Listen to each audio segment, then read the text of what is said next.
Well, welcome everyone. This is the 65th episode of Women on Wealth. And today's discussion is actually going to be around philanthropy. I'm joined today by Stefanie Borsari. Stefanie, welcome. Thank you. Let me quickly introduce you. You have devoted your entire career to the social change sector and has served as both a fundraiser and philanthropy advisor and administrator. She is the principal and founder of Stefanie Borsari Consulting. She specializes and thrives in helping her clients make and navigate decisions and transitions through both short and long-term engagements, and is adept at supporting donors and boards whose multi-generational families or complex dynamics underpin behaviors and decision-making. We're going to talk a little bit about that in the conversation today. Stefanie also has nearly 20 years of experience working with boards, staffs, advisors of approximately 200 private foundations in carrying out their philanthropic, and administrative activities. She's worked as development officer for Hubbard Street Dance Chicago, Rush University Medical Center, and Fairfield University. And finally, she is a chartered advisor in philanthropy. There's a lot there. Welcome. Thank you. A lot of big words that really Yeah. just come down to making a change in the world. I love it. And I'm so excited about this topic. You asked me right before we came on who we thought we should target. And I thought that was such an interesting question because there are so many women that I know that either are in the middle of a transition or would like to transition more into a philanthropic role, whether it's a career or whether it's just something that they do, for themselves and for their family. So this is, I think, great timing. So thank you. So Thank you. Thanks for having me. 65th episode. Congratulations. thanks. Yeah. So let's talk first about yourself and your background in philanthropy advising, if you can. Sure. You mentioned it. For 14 years, I worked at a company called Foundation Source, and it was through that company where I worked with all of those boards of every size, single donor, family, multi-generational family, corporate funding, you name the size, the shape, the construct of that board. It was all around private foundations. And then since, I guess it was 2020, I hung out my shingle. And I work similarly with private foundations, but always coming down to the people behind those foundations, right? A board is made up of people. And so you're always working with the people. And it is about intentionality and making a match between abundance and need. And so when I worked at Foundation Source, I certainly saw that and I helped with that. And when I decided to hang my shingle out, that's the work. That's the work where my passion is, and where, again, when you see so much abundance and so much need and the gap between them, my mission is to, as it is, I think, with all philanthropic advisors, is to close that gap. Yeah. And it's amazing because the topic seems so simple. Yeah. But when you kind of look, it's like a web of decisions, right? That you have to kind of put together. So yeah. And I think if you can maybe talk a little bit about what does a philanthropy advisor do in that role? Sure. Again, I don't want to overemphasize the word, but it's about intentionality. There's a lot of different kinds of philanthropic advisors, and they can come in at very different stages.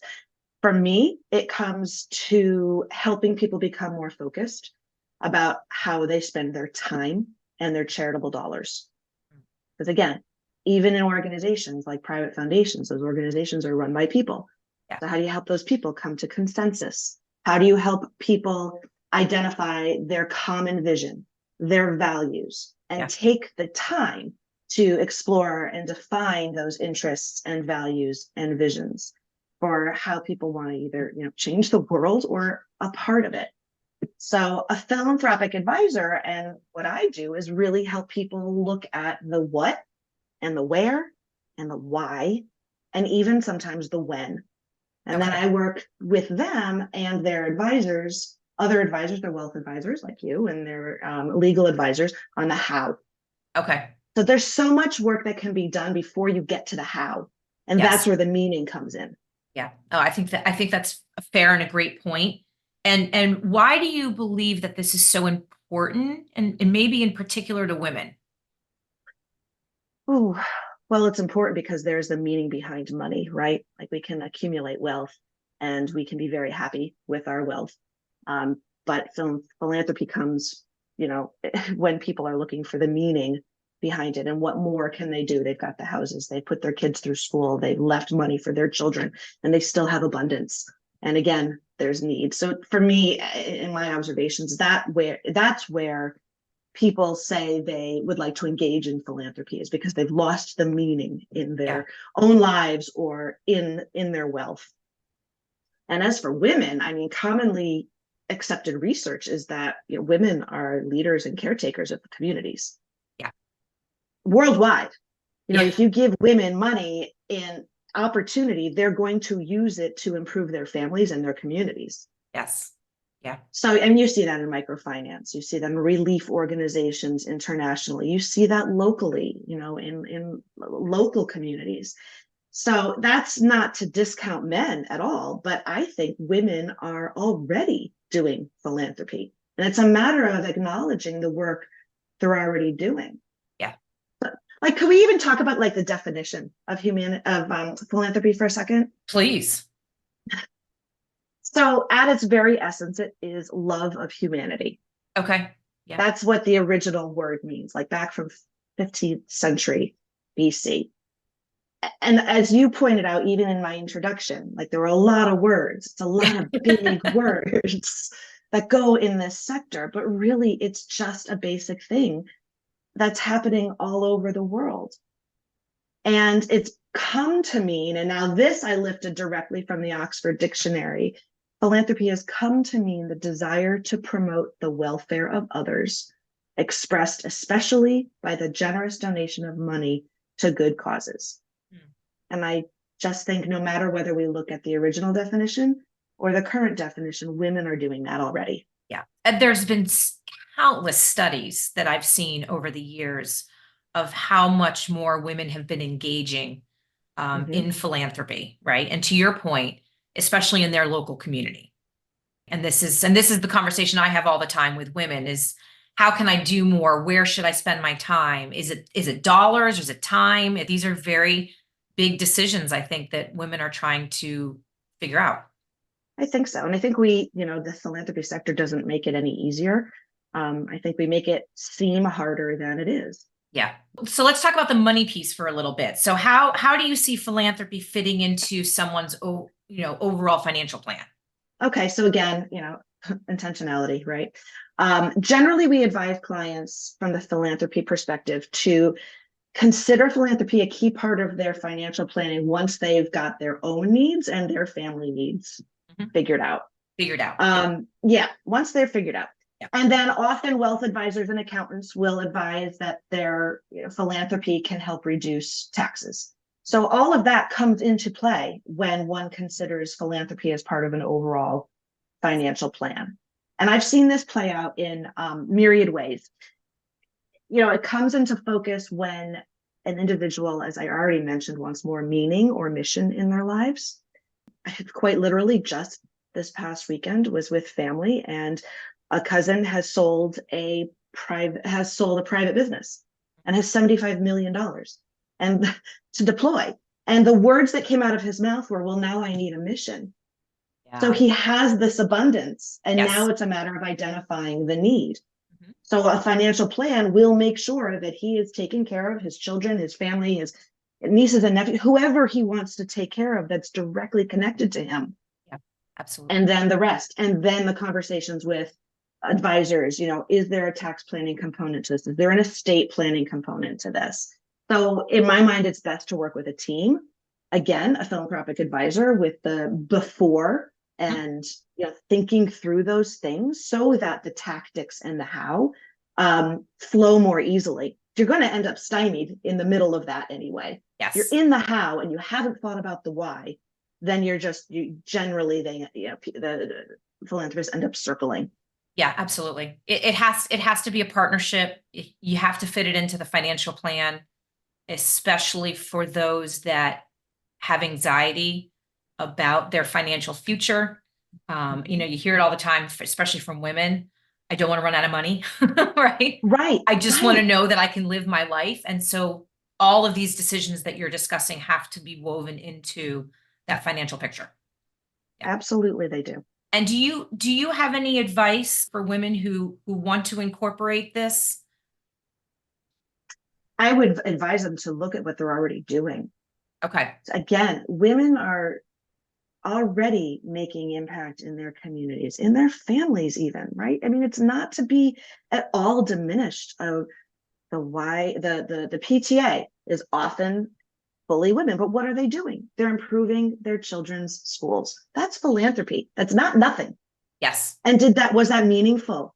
If it's meaningful and you want to do more of it, even though your kid's not in that school anymore, is there a way to pull that feeling out, to pull that intentionality out and use it somewhere else? Yeah. It comes down to time and thinking. Spend dedicated time thinking about what you're already doing, what feels good about it, what doesn't, what might feel good, where you want to make the impact, whether you want to be doing it with other people.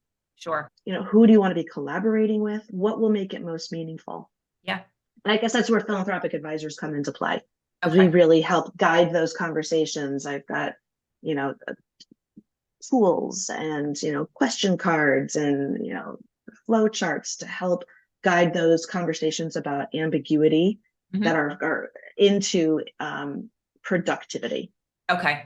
And you mentioned children. I have to imagine that for families and leaving a legacy, and that this is an important piece of instilling values in their kids. It absolutely can be. I mean, the studies probably even better than I do, Julia, that there are billions of dollars moving from one generation to the next. Yeah. And there are, next gen, quote unquote, is the term for bringing one's next generation, one's children into the fold about philanthropy. And these studies are incredibly powerful in that, when kids don't make their own money and they inherit it, the lack of responsibility that often comes with it. And so I have to imagine that this instilling these values in these children is incredibly important. Children, I mean, they may be adults, but that doesn't mean they know how to spend their money wisely. So as absolutely, I think it might even have been as a fundraiser. I've always been struck by this. I was working with a family, and I remember the father saying to me about his children. It was when I was at the university raising funds, and I was trying to do some collect parent giving.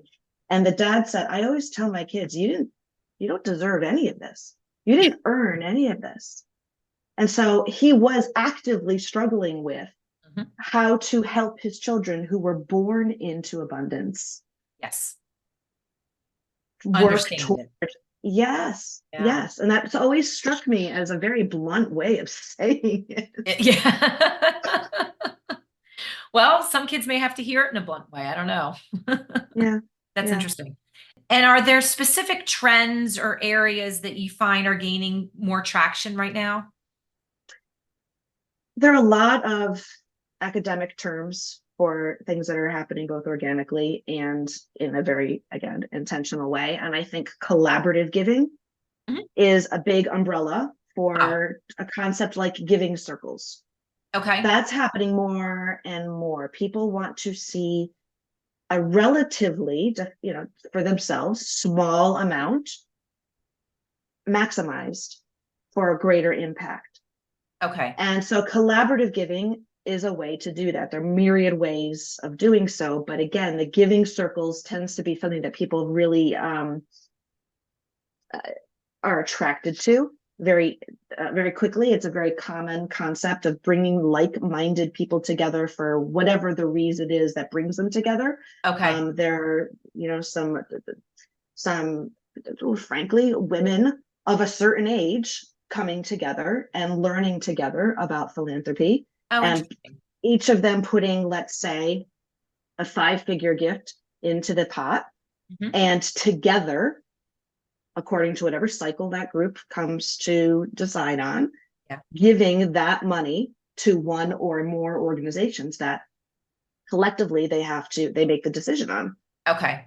That's interesting. And that is actually a really great way for women who are identifying themselves as or seeing themselves where philanthropy may be the next step for them. It's actually a great way to learn and to practice and to commune, as Yeah. women tend to like to do. Yeah.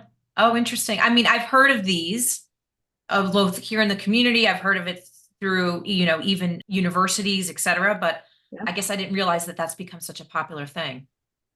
And they're very localized, Yeah. or it can be very localized. Yeah. It doesn't, again, a philanthropic advisor can help sort of frame it out and True. guide and launch. Okay.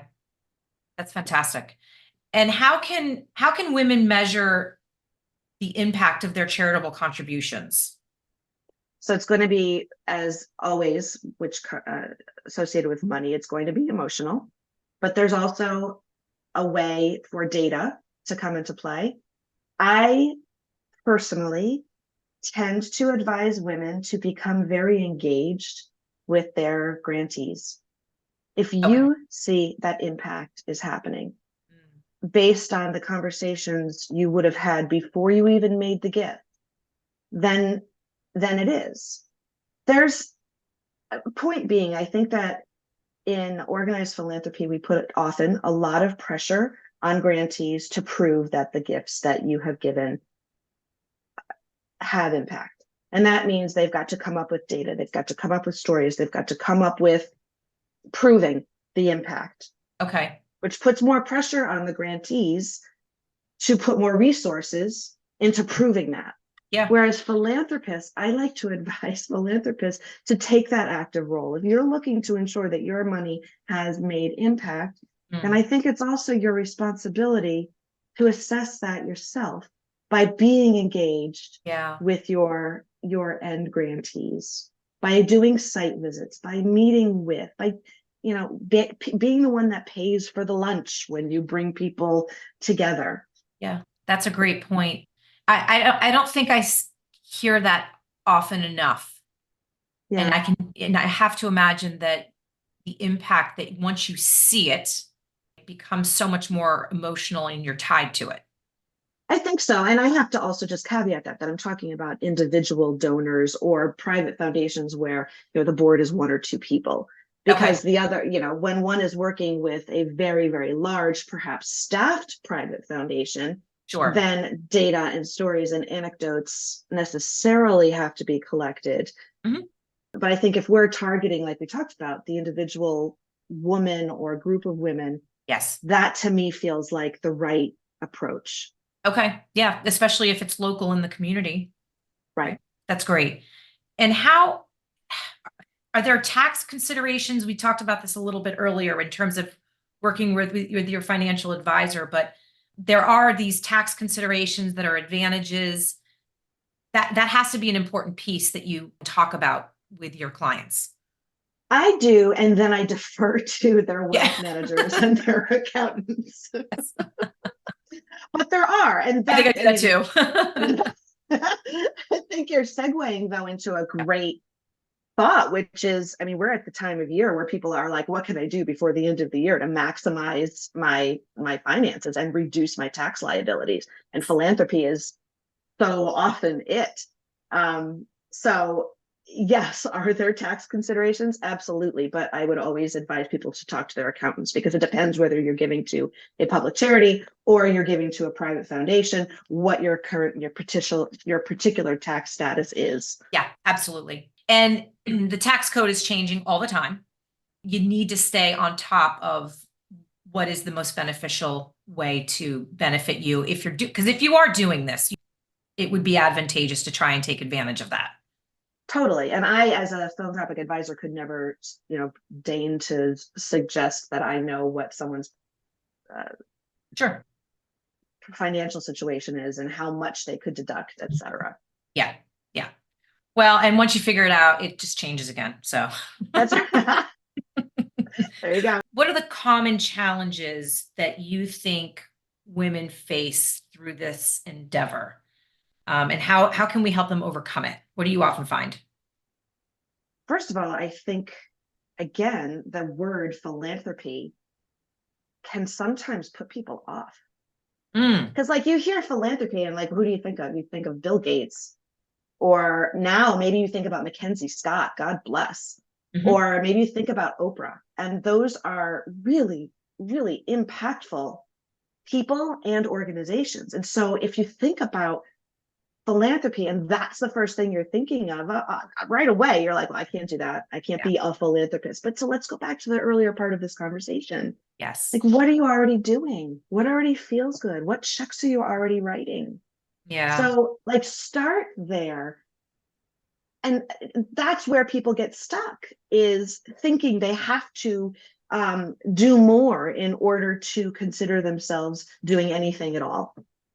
Yeah. And then the next thing is people, when they do have some abundance and they want to contribute in a significant dollar way, is there is so much need. How do you narrow that down? So people get stuck there too. Okay. I worked with a couple not that long ago in Florida where they'd figured out, like you and I have already talked about, they figured out where it was going to their children, to their grandchildren, et cetera. And then they had a very significant sum of money left. And they spent so much time being so kind and loving to one another that they circled around, what do we do with all of this blessing that we have? Yeah. And they couldn't have the conversations which were like, all right, well, you want to do this and you want to do this, and how do we resolve that? They hadn't Huh. even had the you want to do Yeah. plus the other wants to do. Yes. It So seems so again, simple, but sometimes it's so it difficult to start. it does, right? It's ambiguity, and Yeah. people get stuck in the ambiguity and they get stuck in cycles. And Yeah. so that's what I see. Yes. And I think you hit on something also, Stephanie, that I think is important to address, which is it's not just the Oprahs of the world, people with significant amount of money or maybe sell a business that come into this, opportunity. And you're reminding me that when I interviewed and had the conversation with Make-A-Wish in Connecticut, Pam said multiple times that it's really the impact are these small checks that come in the mail, these small donations, and just how they accumulate to such a massive number, which is so amazing, right? So even the small ones are such a huge benefit in the long run. Well, let's talk about ripple effect Okay, with yeah, that's another way anything. to yeah, that's a better way to Right? I describe mean, it. well, no, I think, but I'm also thinking about the donor, right? If we go back to the mindset of the donor, writing that check to Make-A-Wish Mhm. might have felt really, really good. And maybe, they love the information they're getting back from Make-A-Wish. And maybe they actually knew a family or a child who had, Sure. right? So, like, you just don't know how one small gift can impact the rest. You Yes. don't know how, and then accumulating more and more of the, or rather deploying more and more of those gifts to that organization Yeah, or others like it. absolutely. No, that's a great point. I And think women get stuck too in like replying and responding to their friends, okay. right? And that's where, okay, well, Sally is on the board here, and I promised her I'd write a check and I'd go there, and I'm going to Barbara, and I write my checks to where the boards my friends are on. And so often that's where women will say, that's all I'm doing, and it doesn't mean anything to me. Yes, that's a fair point.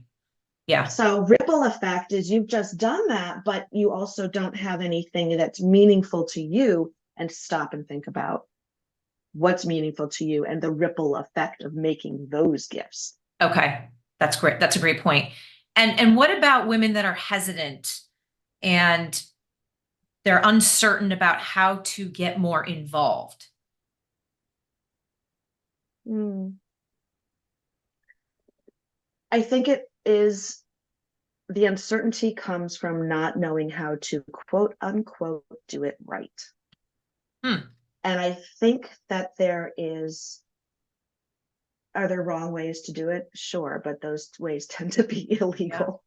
Yeah. So the We're always right looking for the way, perfect way to do something. that's right. That's right. But there's absolutely nothing wrong with just starting. And again, I'm sure the women we're talking about and to are already doing it. Yeah. Yeah. So Maybe the there's a little bit hesitation, of a learn as you go. approach? There's an exploration, there's a practice, there's a whole, without getting academic, there's a whole cycle that we talk about in philanthropy where it is the learner, then there's the I'm educated and how do I deploy the funds now that I'm educated? Then, so there's this whole cycle. Yeah. But don't let that, what do they say? The enemy of productivity is perfection. I Okay. know I'm not saying it right, but there's I'm with you way. though. I get it. And I think that's a very important piece, in my opinion, from what I've witnessed from women who I've had this conversation with. So thank you for addressing that. What about emerging trends or changes in the landscape? You talked about the collaborative effort before. Are there any other that come to mind? I'm right now very taken with what is being described as trust-based philanthropy. Okay. Can you Which, walk through that? yeah, so trust-based philanthropy is when, again, fancy words around stuff that's happening, but the fancy description is putting your money into the hands of the people who will be using it, into the organizations of who will be using it, and letting them use it the best way they know how. We have Okay. to trust as philanthropists that the people and organizations we are funding know what they need Okay. and Interesting. that they're going to use that money how they most need it. There have been studies, and one sticks out to me, of philanthropists who are like, oh, look at this blighted area of this urban community. We're going to give them money and they're going to use it to build up these buildings. Okay. And then when people have gone door to door and knocked and said, if you were given this money, what would you want? And like the answer was garbage collection or street lights. Oh. It wasn't about what the people driving through the neighborhoods thought was needed. It was the people on the ground who wanted the garbage men to come more frequently and who wanted streetlights at the corner. Huh. And if we don't ask those questions, then we're giving to the wrong things. And trust-based philanthropy seeks to close that gap between what the donors think people want to improve their lives and what the people who actually live in the communities actually want. Yeah. Wow. Again, sometimes it can seem so simple and yet is overlooked, right? Just from not asking the questions. Right. And trust-based philanthropy assumes the donor gives to the entity who will say, great, now we can use this money for garbage collection and streetlights. Okay. No, I love it. And I guess looking forward, how do you see the role of women in this, either growing or is there some type of vision that you see when you have these conversations? Women are, I don't remember the exact percentage, perhaps you do, but almost half of women or half of the significant wealth holders in the United States are women. Yes. Is that the right stat? I've seen some of those studies, which is and gaining more, I think over time. Is that where you're going with that? Yes. Yeah. And I saw something really recently about, and it struck me, how women will inherit twice. They'll inherit from their own families. And because women tend to live longer than men, they may also inherit from their spouses. Correct. Yes. Yeah. So women are going to have tremendous financial leverage. Yes. And the more that they can and want to focus on improving their segments of their world, I think the better worlds we'll all be living in. Yeah. I think I even kicked off this podcast years ago with a study of 90%, meaning that 90% of women at some point in their lives will be in financial control. And that I think is a very important one because a lot of women are not in financial control until they either go through a divorce, they lose a spouse, which is, of course, never the right time to take ownership of that responsibility. But to your point, women in general have such a focus on philanthropy. This is all tied together, right? I guess that's that's why I think this is such an important conversation to have on the podcast. So you can't make these decisions about philanthropy without having that financial control and that confidence and that planning. So And I also think vice versa, because again, women tend to have it in their DNA to want to improve things. Yes. So ensuring there's meaning with the financial Mhm. abundance. Yeah, it's always intriguing to me when I speak with a woman who has a very solid financial plan. They're going to be fine. They still have anxiety, and they always look and go, I can do that. Yes, you can. You can. And so sometimes that's a big piece of it, right? Is they want to do more from a philanthropic standpoint. They don't think they can, but they actually can. And that's So, why your role is so important with them, is helping them to recognize their own abundance. yeah, And you're right. So many women do get frightened and are, because they maybe didn't have financial control and now they do. absolutely. So, Stephanie, I love this conversation and thank you for what you're doing because I think it's incredibly impactful.